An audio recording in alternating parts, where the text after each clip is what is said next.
ஆண்டவர் TMX முறுக்கு கம்பிகளின் அரசன்.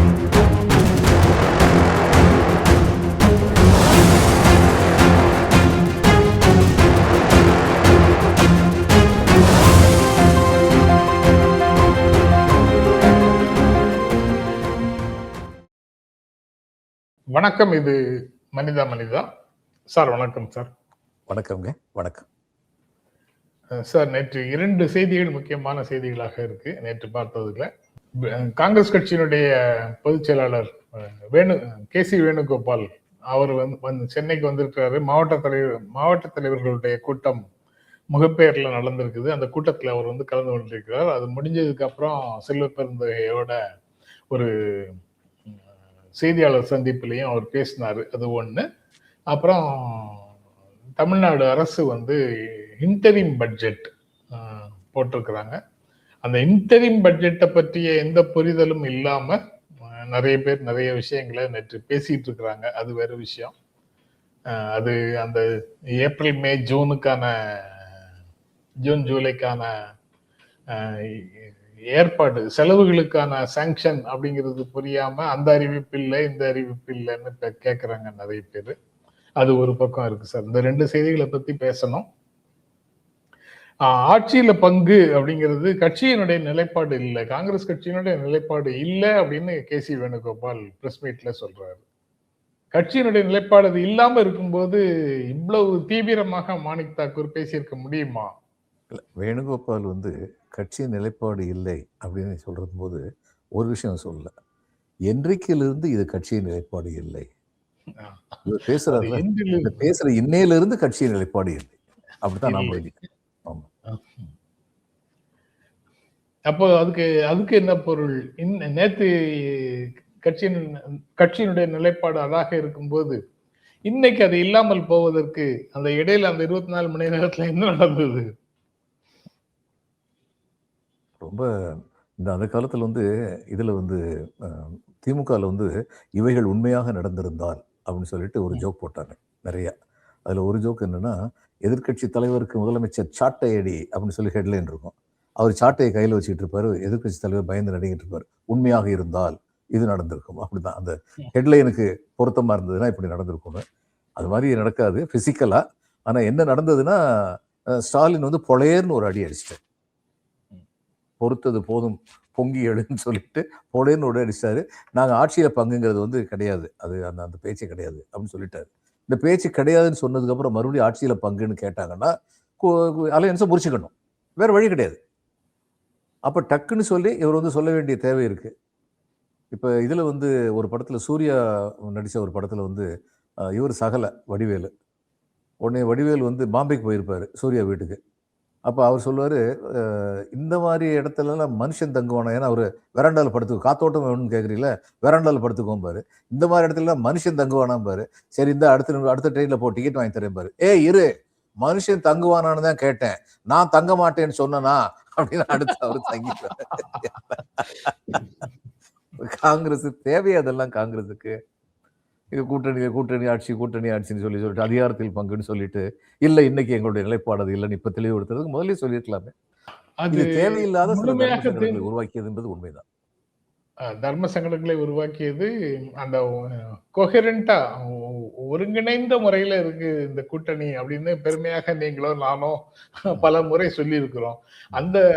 அந்த இமேஜ்ல வந்து ஒரு பள்ளம் விழுவதற்கு காரணமாக காங்கிரஸ் இருந்தது அப்படிங்கிறது உண்மைதான். நேற்று வேணுகோபால் சொன்னது பாதி வரைக்கும் பார்க்கும்போது அது காலதாமதமாக சொன்னதாக இருக்கு. கடைசியாக சொன்னதை பார்க்கும்போது அது இன்னும் இந்த பிரச்சனை முடிவடையவில்லையோ அப்படிங்கிற சந்தேகத்தை கொடுக்குது. அது கடைசியாக விஷயங்களுக்கு அப்புறம் போலாம் சார். தவைக்கவுடன் பேச்சுவார்த்தையா அப்படின்னு கேட்டதுக்கு உங்கள் ஊகங்களுக்கு பதில் சொல்ல முடியாது அப்படின்னு சொல்றாரு. அவுட்ரைட்டா நோ அப்படின்னு சொல்ல மாட்டேங்கிறாரு. அப்படின்னா ஏதோ புகையுது, அப்படிதான் நான். ஆமா. அப்ப அவங்க நினைக்கிற மாதிரி ஏன் புகையுது அப்படின்னு சொல்றேன். சரி, கூட்டணியில எங்களுக்கு அதிகாரத்துல பங்கு வேண்டாம், கொடுக்கறத கொடுங்க. ஏதோ ஒரு 30 கேட்கிறோம், 32 கேட்கிறோம், அதை கொடுங்க. அதுங்க கொடுக்க முடியாத சூழல் வந்துச்சுன்னா அந்நேரம் நாங்க என்ன பண்றது அப்படிங்கிற மாதிரி ஒரு பார்கெனிங் சிப்பா அதை வச்சிருக்காங்க. 20க்கு கீழே போயிடக்கூடாது அப்படிங்கிறதுக்காக அத ஒரு பார்கெனிங் சிப்பா இருக்கலாம். வச்சிருக்காங்க. இருக்கலாம்.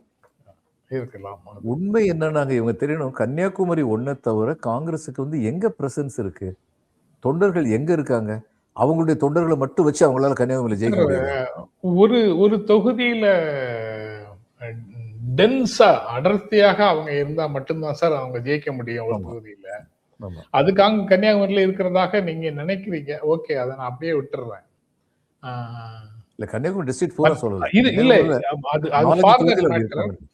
இல்ல, ஃபார் தட் மேட்டர் எந்த கட்சியாலையும் திமுகவை தவிர வேற எந்த கட்சியாலையும் சில தொகுதிகள்ல ஆம், தனியாக நின்று ஜெயிக்க முடியாது. அந்த கூட்டணியில. ம். அதனால தானே கூட்டணிக்கே வர்றாங்க. ஆமா. அதனால தானே கூட்டணிக்கே வர்றாங்க. அப்படி இருக்கும்போது நீ தனியா ஜெயிச்சிருப்பியான்னு திமுகவை பார்த்து கேட்கறதும் அசட்டுத்தனம், சிறுபிள்ளைத்தனம். காங்கிரஸை பார்த்து அதே கேள்வியை கேட்கறதும் அசட்டுத்தனம். திமுகல சில நண்பர்கள் கேட்கறாங்க. அதாவது நிர்வாகிகள் கேட்கல, கீழே கேடஸ் லெவல்ல சோசியல் மீடியால கேட்கறாங்க. நீ தனியா நின்று அழிஞ்சு போவ அப்படின்னு சொல்றாங்க. அதுவும் சரியான பார்வையாக எனக்கு தெரியல. உண்மை அதாவது என்னன்னாங்க, காங்கிரஸ் தனியா தனியா நின்னா திமுக வந்து 15லிருந்து 20% தன்னுடைய சீட்டை இழக்கலாம். இழக்கும். காங்கிரஸ் வந்து 98% தன்னுடைய சீட்டை இழக்கும். இதுதான் உண்மை. இழக்கும். இல்ல, இதான் உண்மை. காங்கிரஸ் வந்து எதுலயுமே ஜெயிக்க முடியாது. அது அது ஓகே. அதான் நான் நான் நான் நான் நான் கொஞ்சம் கம்பேஷன் பட் லெவல்ல 92%ன்னேன். நீங்க 100% நீங்க ரொம்ப தாராள மனது உள்ளவர் சார்.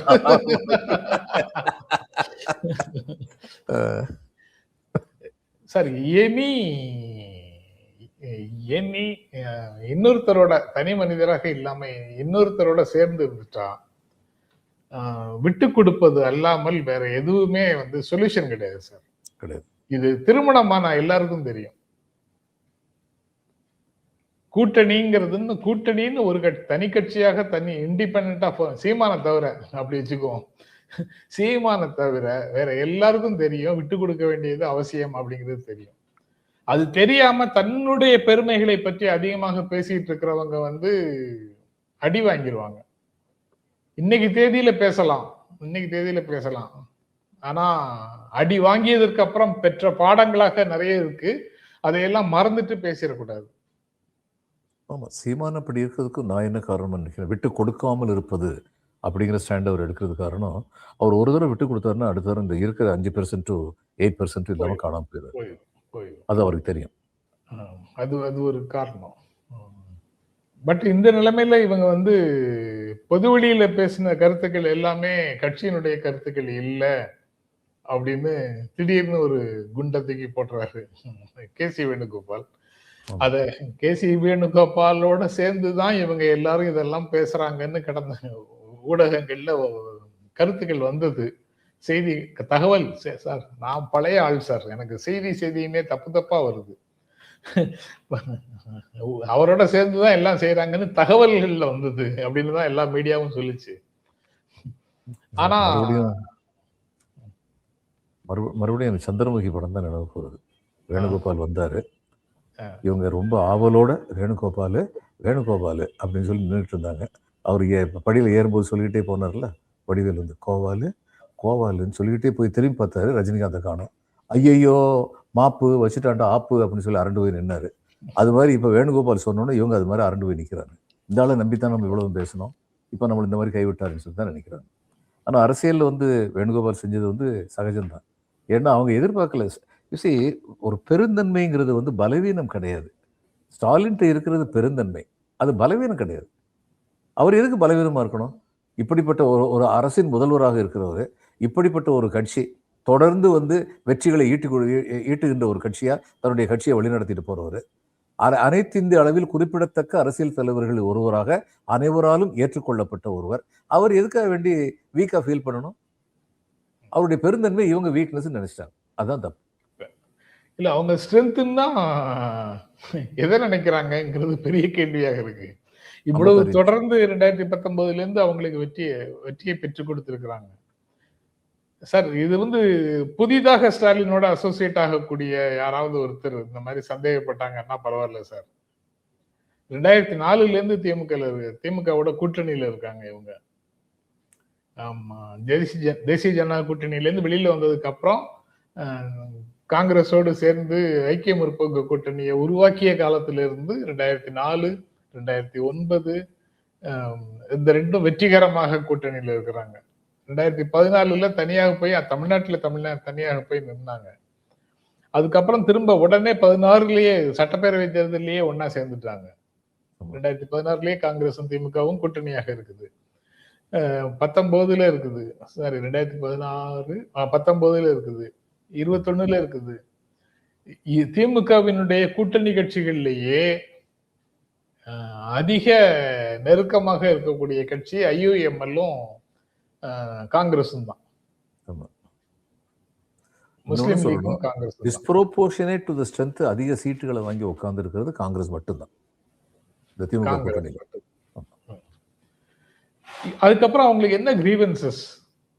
பத்தல, கடைசிது பத்தல பத்தல பத்தல பத்தல பாட்டு பாடுறாங்களா? பத்தலன்னு தான் கேக்குறாங்களா தெரியல அது. பட் அவங்களுக்கு வேறு, அதாவது அப்போ பொலிட்டிக்கலா இந்தியாவை பத்தி என்ன சார் அசஸ்மெண்ட் காங்கிரஸுக்கு, தமிழ்நாடு காங்கிரஸுக்கு அல்லது காங்கிரஸுக்கு? சிறுபிள்ளைத்தனமா போயிருச்சுங்க. ஏன்னா இந்தியா கூட்டணியிலேயே இவங்க அளவுக்கு விகரஸா பிஜேபி எதிர்க்கிற ஒரே கட்சி திமுக தான்.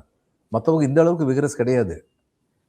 அப்ப இந்தியா கூட்டணி அனைத்து இந்திய அளவில் டெல்லியில வந்து இவங்களுக்கு ரொம்ப பெரிய சப்போர்ட்டா இருக்குது திமுக தான்.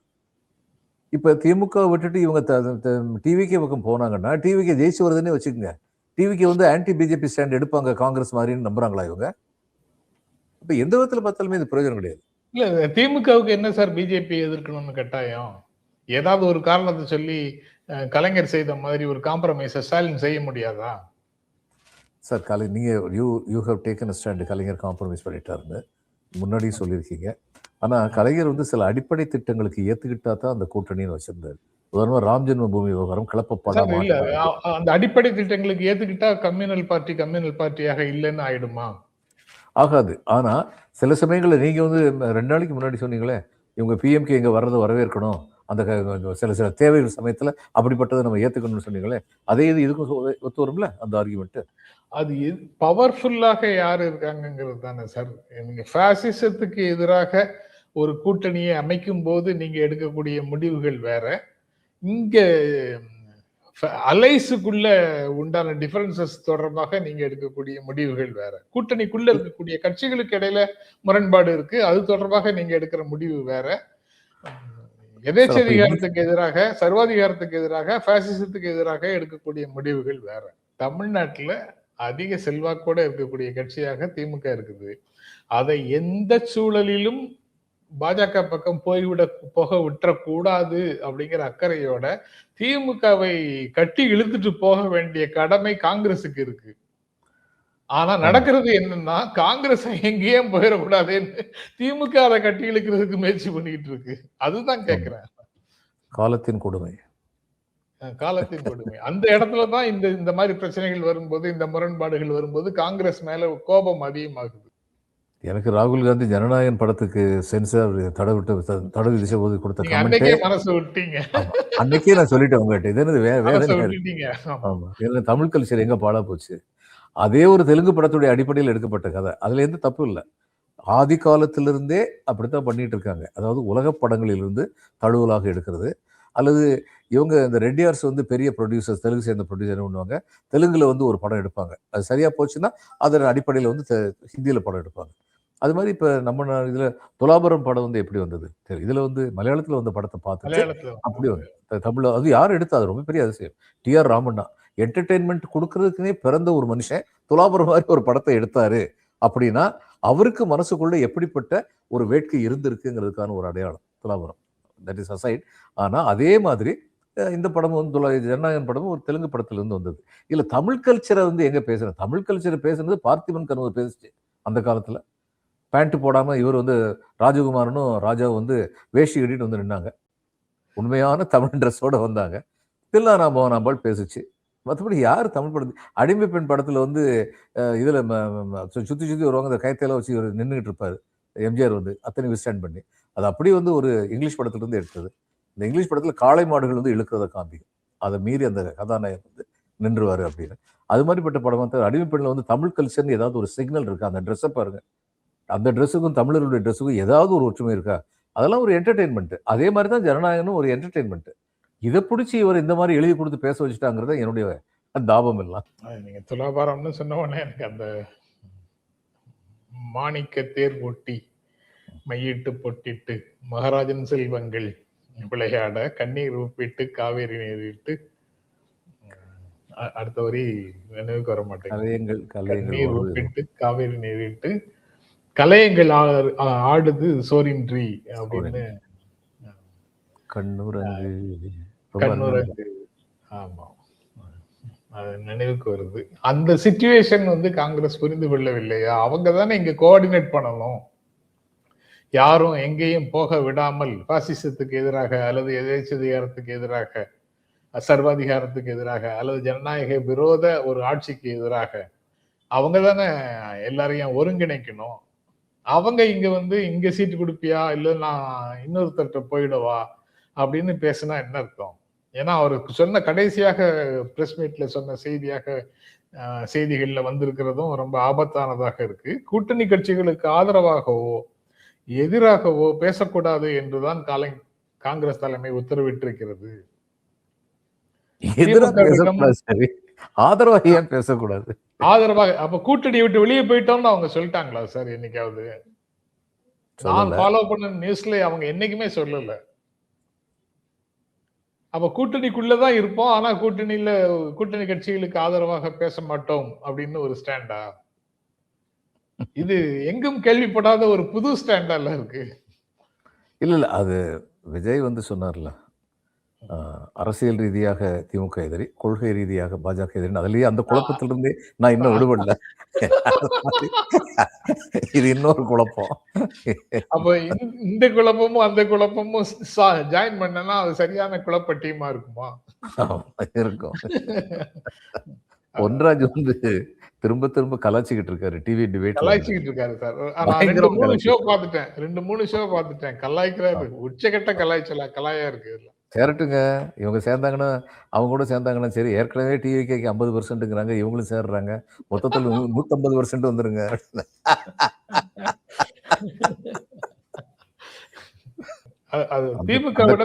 அந்த காலத்துல வள்ளுவர் வந்து சொன்னார். அந்த காலத்துல சொன்னார், வினைவலியும் தன்வலியும் மாற்றான் துணைவலியும் தூக்கி செயல் அப்படின்னு சொன்னாரு.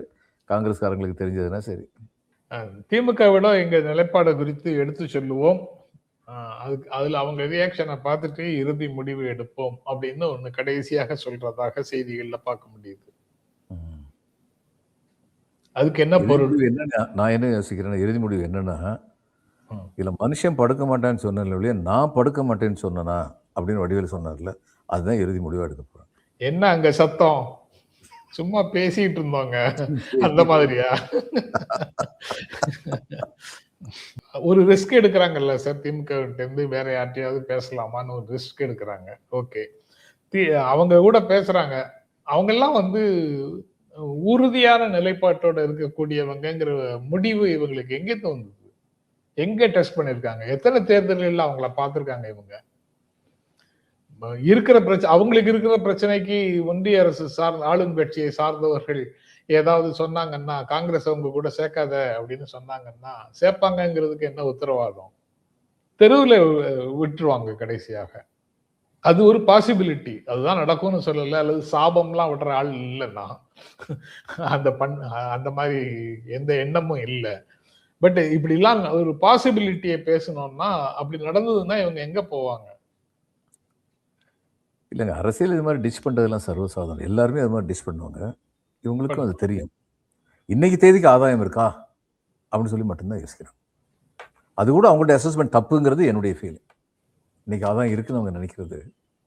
இந்த டிஎம்எம்னு ஒன்று ஆரம்பிச்சாரு சிவாஜி கணேசன், தமிழக முன்னேற்ற முன்னணி அப்படின்னு. நேரம் வந்து வீரப்பன் ஒரு ஜோக் சொல்லுவாங்க. வீரப்பன் வந்து சொன்னாரா, கூட்டணி வச்சுக்குவோம் அப்படின்னு. நம்ம வச்சுக்கலாம். இந்த இவங்க ஜானகி அதிமுக உங்களுக்கு 60 சீட்டு கொடுக்குறேன்னாரா. 60 சீட்டா? ஜோக்காவே வச்சுக்குவோம் சார். ஆமா, 60 சீட்டுக்கு இவங்க செலவழிக்கிறதுக்கு என்கிட்ட என்ன பணம் இருக்குன்னு, அது செலவு நான் பார்த்துக்கிறேன், கவலைப்படாதீங்க. சரியா 60 சீட்டுக்கு தொண்டர்கள் எங்கேயா இருக்காங்க வேலை பார்க்கறதுக்கு அப்படின்னா, அதெல்லாம் நாங்கள் எங்கள் தொண்டர்களை கொடுத்துறோம் கவலைப்படாதீங்கன்னா. சிவாஜி ரொம்ப சந்தோஷமாயிடுச்சு. இவ்வளோ சொல்லிட்டீங்க, கேண்டிடேட்ஸும் நீங்களே சதவீதம் கொடுத்துருங்க அப்படின்னு சொல்லி கேட்டாராம்.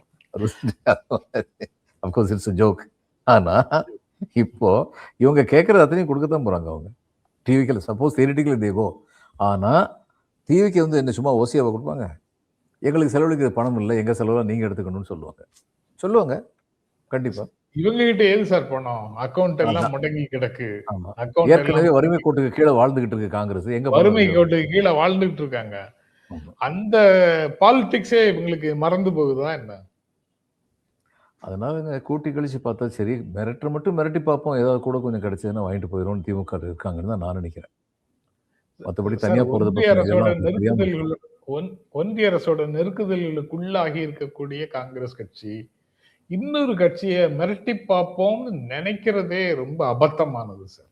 ஆமா, எல்லாரையும் அரவணைக்க மட்டும்தான் சார் செய்யணும். மிரட்டுறதெல்லாம் வந்து அந்த கட்சிக்கு பண்பாக இருக்கவே கூடாது. நீங்க எது கவலைப்படுறீங்க? காங்கிரஸ் உங்களை பொலிட்டிக்கல் அட்வைசரா அப்பாயிண்ட் பண்ண போறதே கிடையாது. இதெல்லாம் பத்தி நம்ம சார் அது இந்தியாவோட விடிவு காலத்தை யோசிச்சு பார்த்து வர்ற கவலை தான் சார். அது சரி. அவன் டிகே பருவாவான்னு கேட்டுறாதீங்க. காங்கிரஸ் தான் இந்தியாவா, இந்தியா தான் காங்கிரஸா அப்படின்னு கேட்டுறாதீங்க. காங்கிரஸ் சொன்னா பரவாயில்ல, இந்திரா இஸ் இந்தியான்றாரு. இந்திரா தான் சொன்னாரு. அவர் அங்க விட்டாரு. தமிழ்நாட்டுல ஒரு கிட்டத்தட்ட 7 வருஷங்களாக 8 வருஷங்களாக ஒரு நல்ல என்விரான்மெண்ட் இருந்தது. அந்த என்விரான்மெண்ட்டை இந்த மாதிரி பேச்சுகள் வந்து கெடுக்குதேங்கிற கவலை தான் சார். அது ஒண்ணு. இந்திய அளவுல உண்டான கவலை ஒண்ணு, தமிழ்நாட்டு அளவுல உண்டான கவலை ஒண்ணு. அது காங்கிரஸ்ல இருக்கக்கூடிய சில நபர்களுக்கு இல்லாம போச்சா, இல்ல அவங்க சொன்ன கருத்துக்களை ஏற்றுக்கொண்ட தலைமையில இருக்கக்கூடிய ஒரு சிலருக்கு இல்லாம போச்சா அப்படிங்கிறது தெரியல. வாட் எவர் இட் இஸ், அது பிரச்சனை தான். நேற்று சன் நியூஸ்ல கேள்விக்களம் நிகழ்ச்சிக்கு போனேன் சார். அங்க கடைசியாக இந்த கேசி வேணுகோபால் இன்டர்வியூக்கு பிறகு ஒரு கேள்வி கேட்டாங்க. அவரு திமுகவுடன் தான் நாங்கள் கூட்டணியில் இருக்கிறோம் அப்படின்னு சொன்ன ஸ்டேட்மெண்ட் மட்டும்தான் இருந்தது. மற்றவர்கள் பேசிய பேச்சுக்கள் எல்லாம் கட்சியின் கருத்து அல்ல, தனிநபர்களின் கருத்து தான் அப்படின்னு 2 ஸ்டேட்மெண்ட்டை வச்சுட்டு நான் பதில் சொன்னேன். காலதாமதமான வந்த பதில், முகவரியை முழுமையாக தொலைப்பதற்கு முன்னால பேசிட்டாங்க, பரவாயில்ல அப்படின்னு சொன்னேன். ஆனா இங்க செய்திகளை பார்க்கும்போது, இன்னைக்கு செய்திகளை பார்க்கும்போது கூடுதலாக இருக்கக்கூடிய தகவல்ல, நாங்க எங்களுடைய நிலையை திமுகவிடம் சொல்வோம், அதுக்கு பிறகு இறுதி முடிவு எடுப்போம் அப்படின்னு இன்னும் மீசையை முறுக்கிட்டு, கீழே விழுந்தாலும் மீசையை முறுக்கிட்டு இருக்காரு. மண்ணொட்டலன்னு சொல்றாரு கேசி வேணுகோபால். ஆமா, அதை எப்படி பாக்குறீங்க சார்? அதோட நிகழ்ச்சியை நிறைவு செய்யலாம் இல்ல. ஒரேடியா நான் இதாயிட்டேன், டவுன் ஆயிட்டேன்னு சொல்லக்கூடாது இல்ல. அதனால இன்னும் எங்ககிட்ட கொஞ்சம் சரக்கு இருக்கு அப்படின்னு காமிக்கிற மாதிரி பேசியிருக்காங்க, அவ்வளவுதான், வேற ஒண்ணும் கிடையாது. வேற ஒண்ணு. ஓகே சார், நன்றி. நாளைக்கு பேசுவோம் சார். ரொம்ப நன்றி. வணக்கம். வணக்கம்.